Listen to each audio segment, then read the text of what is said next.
నమస్కారం. మా ప్రేక్షకులందరికీ కూడా ఒక మనవి. ఈ మాస ఫలితాల వీడియో నోటిఫికేషన్స్కి మా ఇన్స్టాగ్రామ్లో ఫాలో అవ్వాల్సిందిగా మనం చేస్తూ ఉన్నాం. సన్ రైజ్ టీవీ తెలుగు అభిమానులకు, శ్రేయోభిలాక్షులకు, ప్రేక్షకులకు, శ్రోతలకు అందరికీ కూడా నూతన ఆంగ్ల సంవత్సర శుభాకాంక్షలు, శుభాశీస్సులు. ఇప్పటికే మాకు చాలా మెసేజ్లు వచ్చినాయి. అందరూ కోరుతున్నారు ఏంటంటే 2024 సంవత్సరానికి, అంటే ఆంగ్ల సంవత్సరానికి కూడా సంవత్సర ఫలితాలు చెప్పండి అని చెప్పినని. అది మొదటి నుంచి కూడా మనకి అలవాటు లేదు. ఎందుకని అలవాటు లేదంటే, మనం ఉగాది నుంచి మన తెలుగు సంవత్సరాది కాబట్టి ఉగాది టు ఉగాది చెప్పుకోవటం మనకు అలవాటు. అందువలన ఎట్లాగో ఎదురిగి మనం ఇంగ్లీషు మాసాన్ని అనుసరించే జనవరి నుంచి డిసెంబరు, మార్చి దాకా అదే ఫాలో అవుతూ వస్తున్నాం కనుక మళ్ళా ఆ నెలకి చెప్పటం లేదని చెప్పినని మనం చేస్తూ ఉన్నాను. ఈ జనవరి నెలలో ముఖ్యంగా చెప్పుకోదగినటువంటి యొక్క విశేషాలు మాత్రం ఉన్నాయి. అవి ఏంటంటే, రవి సంచార ప్రభావం చాలా గొప్పది, కాలానికి సంబంధించినటువంటిది. జనవరి మనకి 15వ తారీఖు మకర సంక్రమణం జరుగుతుంది. అంటే రవి మకర రాశిలో ప్రవేశం చేస్తాడు. ఆయన 30 రోజులకి, రోజుకి 30 రోజుల్లో ఒక్కొక్క రాశిలో సంచారం చేస్తూ ఉంటాడని మనకు తెలుసు అందరికి కూడా. అలాగే ఇప్పుడు ఆయన సంచారం చేస్తూ ధనుర్రాశిలో ఇప్పుడు ప్రస్తుతం ఉన్నాడు. అందుకనే ధనుర్మాసం చేస్తున్నాం మనం, నెలపట్టు అంటారు. ఇది అయిపోయిన తర్వాత నెక్స్ట్ ఆయన మకర రాశిలో ప్రవేశం చేస్తాడు. మా మకర రాశిలో ప్రవేశం చేయటం అనేటప్పటికీ ఒక ప్రకృతి అంతా కూడా చక్కగా ఆనందమయంగా ఉంటుంది, వెలుగు మార్గం జ్యోతికం అవుతుంది. అది చాలా ముఖ్యమైనటువంటి యొక్క ఇది. ఇక్కడి నుంచి 6 నెలలు, అంటే జనవరి 15 దగ్గర నుంచి కూడా జూలై వరకు కూడా వెలుగు మార్గం. ఈ యొక్క ఉత్తరాయణ పుణ్యకాలం ఉత్తరాయణం. ఈ ఉత్తరాయణ కాలం తర్వాత కర్కాటక రాశిలో ప్రవేశించినప్పుడు దక్షిణాయనం వస్తుంది. ఇది చాలా పవిత్రమైనటువంటి యొక్క విశేషం. మకర రాశిలో ప్రవేశించడం, అదే మకర సంక్రాంతి పండుగ మనం చేసుకుంటాం. సూర్యుడు మకర రాశిలో ప్రవేశించినప్పుడు ఆ పండుగను చేసుకుంటాం. ఈ జనవరి 14 రాత్రి 2:40 దగ్గర నుంచి కూడా రవి మకర రాశిలో ప్రవేశిస్తాడు. మకర రాశిలో ప్రవేశించడానికి వెనక రోజు భోగి అని చెప్పని చేసుకుంటాం మనం. ఇప్పుడు ముందు రోజు ఏమైందంటే 15వ తారీఖు రాత్రి 14 రాత్రి 2:40 కాబట్టి 15వ తారీఖు మకర సంక్రాంతి పండుగ చేసుకుంటున్నాం. 14 భోగి పండుగ చేసుకోవడం అనేది జరుగుతూ ఉంటుందని మనం చేస్తున్నాం. అందరికీ తెలిసిందైనప్పటికీ జనవరి నెల గురించి మనం చెప్పుకుంటున్నాం కాబట్టి రాశి ఫలితాలు విశేషాలు కూడా దాంట్లో మనం చెప్పుకుంటున్నాం.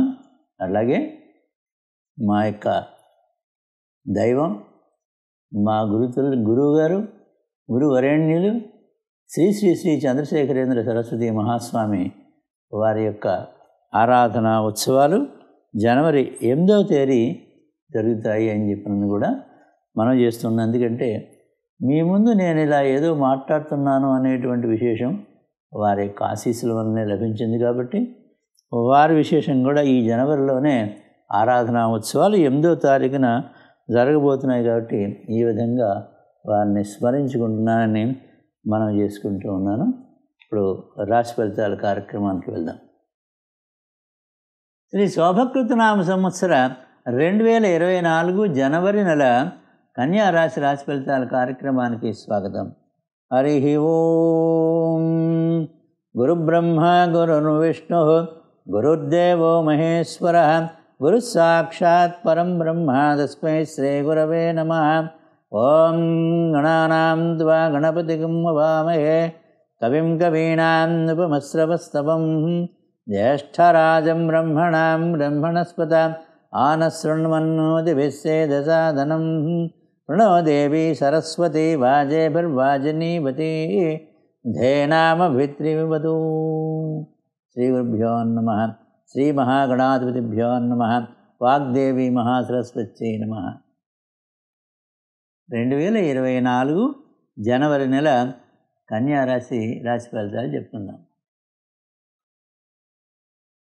2024 ఈ జనవరి నెలలో కన్యారాశి వారికి శుక్ర శనులు శుభులుగా ఉంటారు. రాహువు కేతువు వారి యొక్క సంచారం కూడా పర్వాలేదు, బాగానే ఉంది. రవి సంచార ప్రభావం చాలా వరకు అనుకూలంగానే ఉన్నది. ఏ పని ప్రారంభించినప్పటికీ కూడా మీ యొక్క ధైర్యము పట్టుదలతోటి జయప్రదంగా పూర్తి చేస్తారు అని చెప్పవచ్చు. తలవని తలంపుగా వివాహాది శుభకార్యాలు కలిసి వచ్చేటువంటి అవకాశాలు కనపడుతున్నాయి. భవిష్యత్తును దృష్టిలో ఉంచుకొని అద్భుతమైనటువంటి యొక్క ప్రణాళికను రచిస్తారు. అంటే ప్రణాళికను ఊహ చేసుకొని ఆలోచన చేసుకొని ఇలా చేసుకుంటే ఉత్తరోత్తర మనకు చాలా బాగుంటుంది, భవిష్యత్తులో ఇలా ఉంటే బాగుంటుంది ఒక ప్లానింగ్ చేసుకుంటారు. అది మంచి పద్ధతి.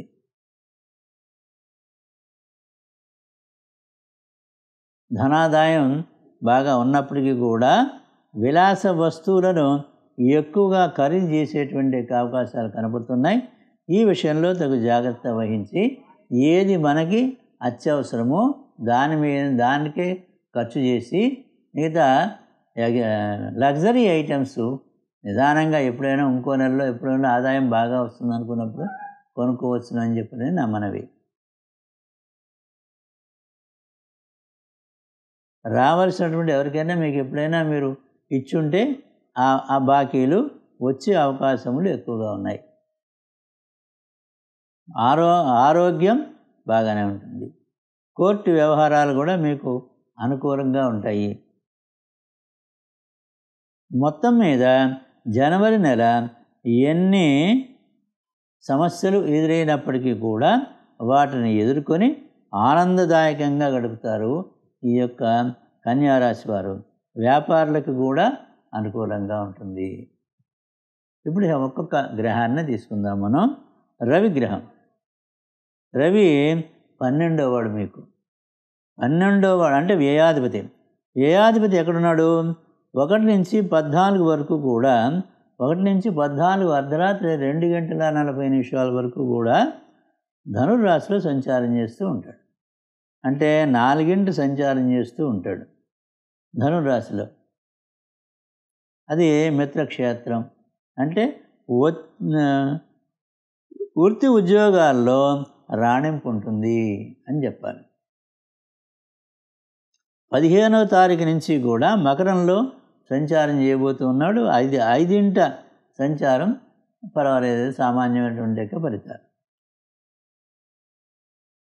కుజగ్రహ సంచారం అంటే ఇప్పుడు దీన్ని బట్టి మనకి ఏమవుతుంది? రవి యొక్క సంచారం కన్యారాశి వారికి అద్భుతమైన ఫలితాలు ఇవ్వబోతున్నాడు అని చెప్పడానికి అవకాశం లేదు. మరీ కష్టాలులాగా ఉంటాయి అని చెప్పడానికి వీల్లేదు. పర్వాలేదని చెప్పదని చెప్పుకోవాలి. ఆరోగ్యం కూడా పెద్దగా అనారోగ్యాలు ఏమీ రావు.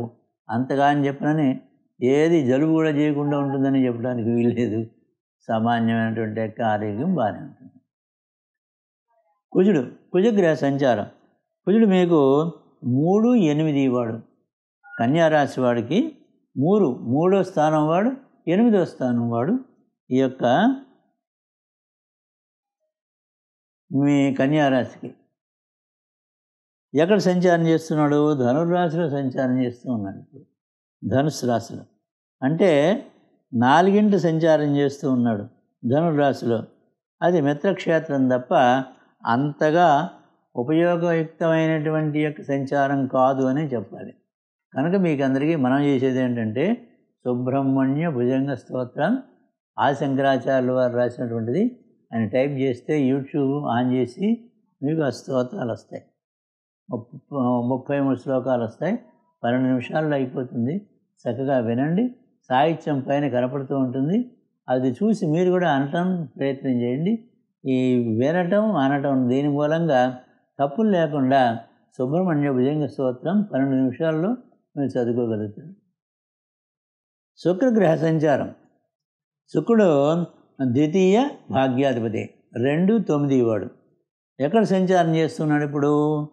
1 నుంచి 19 వరకు కూడా వృశ్చిక రాశిలో సంచారం చేస్తూ ఉన్నాడు. అంటే 3 సంచారం చేస్తున్నాడు. విక్రమస్థానం అది. విక్రమస్థానంలో సంచారం చేసేటువంటి శుక్రుడు సౌఖ్యాన్ని ఇస్తాడు అని చెప్పిన శాస్త్రం. సో కాబట్టి శుక్రుడి సంచారం 19 వరకు అద్భుతంగా ఉంది, బ్రహ్మాండంగా ఉంది. 19 తర్వాత అండి, 19 ఉదయం 7:28 దగ్గర నుంచి కూడా ధనుర్రాశిలో ప్రవేశం చేస్తాడు శుక్రుడు. అది 4వ స్థానం. 4 కూడా బాగానే ఉంది. 4లో కనుక శుక్రుడు గోచార శుక్రుడు 4 సంచారం చేస్తూ ఉంటే సుఖాన్ని ఇస్తాడు అని చెప్పడం శాస్త్రం. ఇందాక 3 సంచారం చేస్తూ ఉంటే సౌఖ్యాన్ని ఇస్తాడు, ఇది కూడా సుఖాన్ని ఇస్తాడు. 2 కూడా మంచి పొజిషన్స్. శుక్రగ్రహ సంచారం కన్యా రాశి వారికి అద్భుతంగా ఉంది. అంటే ఈ రాశి స్త్రీలకి పట్టిందల్లా బంగారంగా ఉంటుంది. అద్భుతమైనటువంటి సంచార ప్రభావం శుక్రుడిది. అంటే శుక్రుడు శ్రీగ్రహం, అందువల్ల స్త్రీలందరికీ కూడా చాలా బాగా ఉంటుంది అని చెప్పడం జరుగుతుంది. ఇంకా కళాకారులందరికీ కూడా చాలా బాగా ఉంటుంది. సంగీతం, సాహిత్యం, నాట్యం, శిల్పం, చిత్రలేఖనం, ఈ ఫీల్డ్స్లో ఉండేటువంటి యొక్క కళాకారులందరికీ కూడా చాలా బాగా ఉంటుంది. ఎందుకంటే గ్రహాల్లోకి ఈ లలిత కళలన్నిటికీ కూడా అధిపతి శుక్రుడే, కాబట్టి వాళ్ళకి కూడా బాగుంటుంది. అలాగే చిత్ర పరిశ్రమలో ఉండేటువంటి యొక్క కళాకారులు కానీ, నటీనటులు కానీ, మరి సంగీత దర్శకులు, కథా రచయితలు, మాటల రచయితలు, గీత రచయితలు అందరికీ బాగా ఉంటుంది. కెమెరామెన్లు అందరికీ బాగా ఉంటుంది. శుక్రుడి యొక్క సంచారం వాళ్ళ ప్రతిభకి తగినటువంటి యొక్క గుర్తింపు లభిస్తుంది. ధనాదాయం కూడా బాగా ఉంటుంది. కాబట్టి శుక్రగ్రహ సంచారం నెల మొత్తం చాలా బాగా ఉంది. ఇప్పుడు బుధగ్రహ సంచారం. బుధుడు ఎవరు మీ రాశికి? 1, 10 వాడు.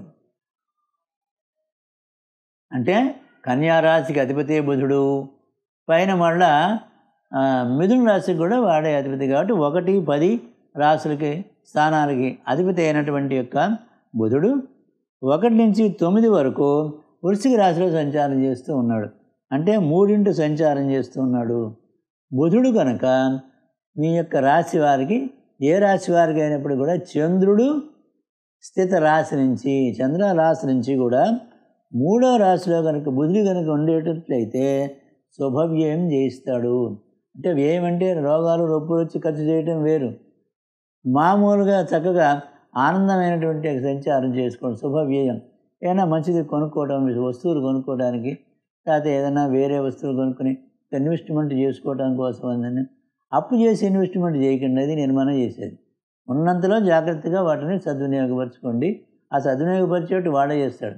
ఎందుకంటే వాడు వ్యాపారకారకుడు బుధుడు, చాలా సౌమ్యుడు, విజ్ఞానకారకుడు. ఇలా మనం చేస్తూ ఉంటే ఉత్తర దీనివల్ల మనకి ఏమొస్తుంది అనేటువంటి విజ్ఞానాన్ని కూడా ఇచ్చేటువంటి మహానుభావుడు బుధుడు. బుధగ్రహ సంచారం బాగా ఉంది, అద్భుతంగా ఉంది. తర్వాత 9 నుంచి ధనుర్రాశిలో సంచారం చేస్తూ ఉంటాడు. 4 సామాన్యమైనటువంటి యొక్క ఫలితాలు. గురు సంచారం ఎలా ఉంది? గురువు 4, 7 వాడు. 4, 7 వాడు. 4, 7 వాడు ఎక్కడ సంచారం చేస్తున్నాడు? మేషరాశిలో సంచారం చేస్తూ ఉన్నాడు. 8 సంచారం చేస్తూ ఉన్నాడు. లోహమూర్తిగా సంచారం చేస్తూ ఉన్నాడు. కాబట్టి లోహమూర్తిగా సంచారం చేసేటువంటి వాడు, ఈ అష్టమంలో సంచారం చేసేటువంటి యొక్క గురువు అంతగా ఉపయోగకారి కాదు, అంతగా మంచి ఫలితాలు చేయడం అవకాశం లేదు. ఇప్పుడు అన్ని చక్కగా ఏవో కోణాల్లో మీరు పరిశీలన చేసి పాజిటివ్గా చెప్తారండి, మాకు చాలా సంతోషం అని అన్నారు. సంతోషమే, నాకు సంతోషమే.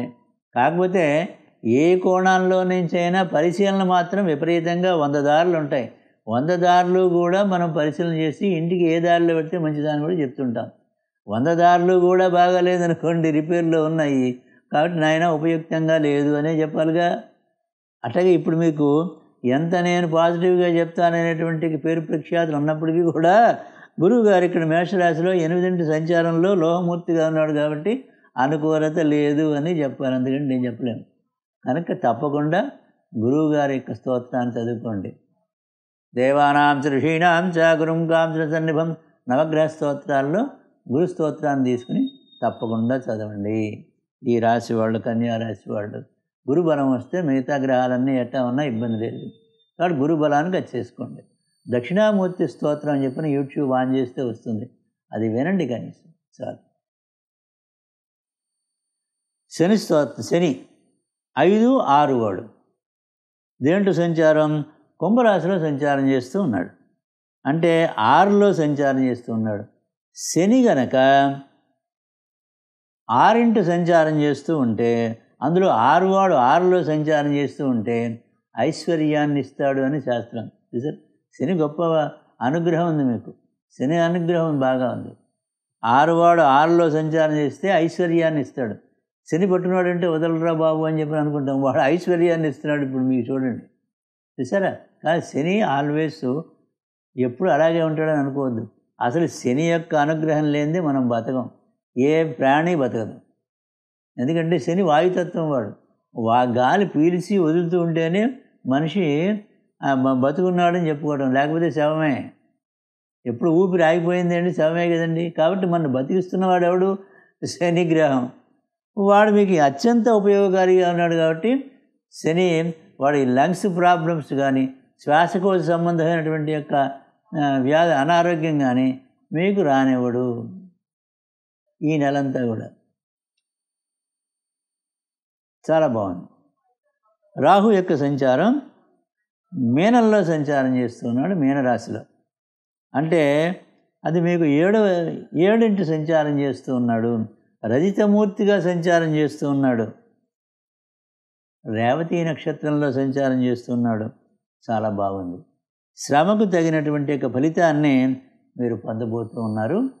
రాహుగ్రహం కూడా బాగుంది. అంటే థైరాయిడ్ వ్యాధి రాహువే ఇచ్చేది. వాడు అనుకూలంగా ఉన్నాడు కాబట్టి థైరాయిడ్ రాదు. ఈ నెలలో వచ్చిన వాళ్ళందరికీ కూడా నార్మల్లో ఉంటుంది. ఋతుక్రమం స్త్రీలకి కూడా రెగ్యులర్ అయ్యేటువంటి అవకాశాలు ఉన్నాయి ఈ నెల నుంచి కూడా. అలాగే రొమటాయిడ్ ఆర్థరైటిస్, ఈ కీళ్ల నొప్పులు, జాయింట్ పెయిన్స్ అవి కూడా రాకుండా ఉంటాయి. కేతువు యొక్క సంచారం ఇక్కడ కన్యా రాశిలో, అంటే మీ రాశిలోనే కేతువు సంచారం చేస్తూ ఉన్నాడు ఇప్పుడు. అంటే రజితమూర్తిగా సంచారం చేస్తూ ఉన్నాడు, అది గొప్ప విషయం. ఇందాక రాహు కూడా రజితమూర్తి, అందుకే ఆ సంచారం బాగా ఉందని చెప్పుకున్నాం. ఇక్కడ కేతువు కూడా రజితమూర్తిగానే సంచారం చేస్తున్నాడు, మీ రాశిలోనే సంచారం చేస్తున్నాడు. కాబట్టి మీరు చేసేటువంటి ప్రయత్నాలన్నీ కూడా ఫలిస్తాయి.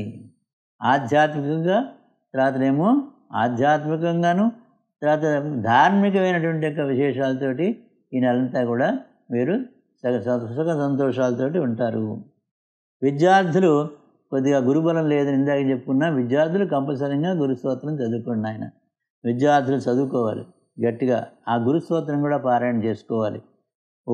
ఉపాధ్యాయులకు కూడా అంతంత మాత్రంగానే ఉంది. ఉద్యోగులకి ఫస్ట్ హాఫ్ చాలా బాగుంది. చిన్న ఉద్యోగులకి ఈ నెలంతా కూడా చాలా బాగా ఉంది. వ్యాపారస్తులకి గురువు యొక్క అనుగ్రహం అంతగా లేదు, కానీ బుధుడి అనుగ్రహం ఉన్నది కాబట్టి వ్యాపారస్తులకి పర్వాలేదు. వ్యవసాయదారులకి సామాన్యంగా ఉంది. న్యాయవాదులకి ఫస్ట్ హాఫ్ బాగుంది. వైద్యులకి కూడా ఫస్ట్ హాఫే బాగా ఉంటుంది. చేతి వృత్తిదారులకి బాగానే ఉంది. వృద్ధులకి మాత్రం చాలా జాగ్రత్తలు తీసుకోవాలి అని చెప్పారు. ఎందుకని? కుజుడు సంచారము 4 సంచారం చేస్తూ ఉన్నాడు, ధనుర్రాశిలో సంచారం చేస్తూ ఉన్నాడు. ఏదో ధనుర్రాశికి అధిపతి గురువు గారు కాబట్టి కుజుడికి గురువుకి మిత్రత్వం ఉంది కాబట్టి పర్వాలేదని చెప్పుకున్నాం. కానీ వృద్ధులు ఎందుకంటే పటుత్వం తగ్గిపోతుంది కాబట్టి వాళ్ళ నడకలో కూడా తేడా వస్తుంది వృద్ధాప్యంలో. అందువలన ఏ బ్యాలెన్స్ తప్పితే పడేటువంటి అవకాశాలు ఉంటాయి. ఆ పడినప్పుడు, కింద పడినప్పుడు ఏదైనా తగులుకుని కింద పడితే ఆ ఎముకలకు వీటిగా దెబ్బతైనదంటే మళ్ళీ తర్వాత అనుభవించాలి. అందుకని వృద్ధులు మాత్రం చాలా జాగ్రత్తలు వహించాలి. నామోషి లేదు. కర్రలో దాన్ని ఊతంగా తీసుకొని ఒక మనిషి ఎవరైనా పక్కన పెట్టుకొని మీరు ఇంట్లోనే పరిమితం అయితే చాలా ఉత్తమం. మాసాధిపతులు ఉత్తర 2, 3, 4 పాదాలు ఈ యొక్క కన్యారాశిలో ఉంటాయి. 1 నుంచి 12 వరకు గురువు మాసాధిపతి, 13 తర్వాత శని మాసాధిపతిగా ఉంటాడు.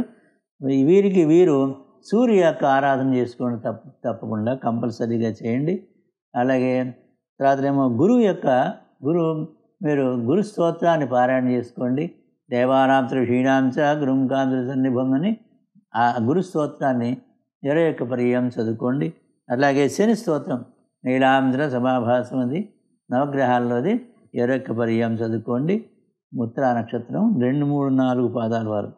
హస్తా నక్షత్రం 1 నుంచి 12 వరకు కూడా చంద్రుడు మాసాధిపతి, 13 తర్వాత కుజుడు మాసాధిపతిగా ఉన్నాడు. లక్ష్మీ అష్టోత్తరాన్ని పారాయణ చేసుకోండి మీరు తప్పకుండాను. మీ హస్తా నక్షత్రమే చంద్ర నక్షత్రం, ఆ చంద్రుడే మీకు మాసాధిపతిగా వచ్చాడు. ఇప్పుడు అదృష్టం బాగుంది. అలాగే సుబ్రహ్మణ్య భుజంగ స్తోత్రం చదువుకోండి, తప్పకుండా గురు స్తోత్రం మాత్రం చదువుకోండి. చిత్తా నక్షత్రం వారు 1, 2 పాదాల వారికి 1 నుంచి 12 వరకు కూడా శుక్రుడు మాసాధిపతి, 13 దగ్గర నుంచి బుధుడు మాసాధిపతిగా ఉంటాడు. మీరు సుబ్రహ్మణ్య భుజంగ స్తోత్రం కంపల్సరీగా చదవండి, గురు స్తోత్రాన్ని కంపల్సరీగా చదువుకోండి. అలాగే లక్ష్మీ అష్టోత్తరాన్ని, విష్ణు సహస్రనామాన్ని చదువుకోవాలి. చిత్తా నక్షత్రం వారు వీరికి అదృష్ట సంఖ్య 5, 1, 5, 6, 8. ఆది బుధ శుక్ర శనివారాలు కలిసి వస్తాయి. కన్యారాశి వారికి నవగ్రహాలు కూడా ఏకాదశి స్థానంలో ఉండేటువంటి యొక్క సత్ఫలితాన్ని సంప్రాప్తి చేయవలసిందిగా పరమాత్మని ప్రార్థన చేస్తూ సర్వే జనా సుఖినో భవంతు. స్వస్తి.